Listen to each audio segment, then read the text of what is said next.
ఇవాళ ఎర్ర సత్యమన్న జయంతి ఉంది.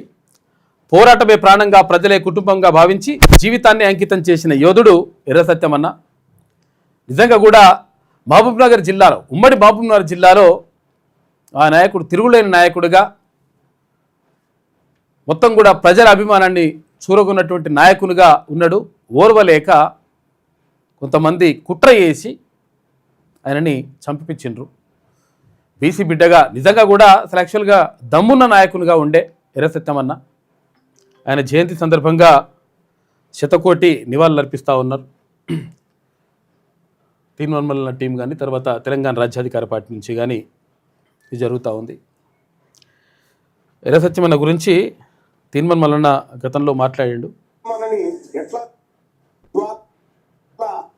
ఎర్ర సత్యమన్న జయంతి మహబూబ్ నగర్ జిల్లాని సిట్ అంటే సిట్టు, ఉట్ అంటే ఉట్టని శాసించినటువంటి ఒక నిమ్న వర్గాల బిడ్డ, ముదిరా సామాజిక వర్గం ఎర్ర సత్యమన్న జయంతి సందర్భంగా ఆయనకు నివాళులు అర్పిస్తూ, ఎర్ర సత్యమన్న బతుకుంటే ఇవాళ పరిస్థితులు వేరే ఉంటుంది. మహబూబ్ నగర్ జిల్లా పరిస్థితి, వీళ్ళు వాళ్ళంతా ఎర్ర సత్యమన్న కింద ఏలు పట్టుకుని తిరిగేటోళ్ళు. వీళ్ళంతా ఎర్ర సత్యమన్నని ఎట్లా చంపారు? ఎర్ర సత్యమన్న బతుకుంటే ఎవరెవరికి ప్రాణగండం ఉండేది? ఇవన్నీ అంశాలు త్వరలో మేము ముందుకు తీసుకొస్తా. ఆ వ్యవహారం అంతా ఒకసారి చరిత్ర ప్రపంచానికి వెళ్ళాలి. ఎందుకంటే మొత్తం ఉమ్మడి మహబూబ్ నగర్ జిల్లానే శాసించినటువంటి ఒక బిడ్డ అర్ధాంతరంగా ఎట్లా కనుమూసిండు అనేది మీ ముందుకు తీసుకొచ్చేటువంటి ప్రయత్నం చేస్తా. ఎర్ర సత్యమన్న ఈ మహబూబ్ నగర్ గడ్డ మీద పుట్టినటువంటి ముదిరాజు సింహం, మన బీసీ సింహం.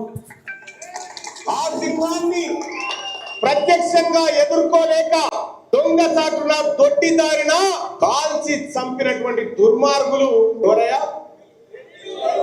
వాళ్ళంట ఎర్ర సత్యమన్న ఆశయాన్ని నెరవేరుస్తారట. ఇప్పుడు మళ్ళా ఎర్ర సత్యమన్నని బుల్లెట్లతో కాల్చి చంపినటువంటి వ్యక్తులు ఎర్ర సత్యమన్న ఆశయాలు నెరవేరుస్తామని వచ్చిరు. మళ్ళా చూసుకొని ఎట్లున్నది లెక్క.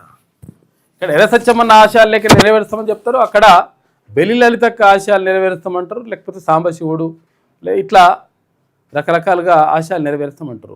మనం ఎట్లా మనం దీన్ని చాలా జాగ్రత్తగా అబ్జర్వ్ చేసినప్పుడు మాత్రమే ఇది అర్థమవుతుంది లెక్క. అంటే చంపిన వాళ్ళే వచ్చి ఆడ ఏమంటాము సంతాపం తెలిపినట్టు ఉంటుంది అన్నట్టు కథ. వాళ్ళే చేస్తారు, వాళ్ళే ఇవన్నీ కూడా చేస్తూ ఉంటారు.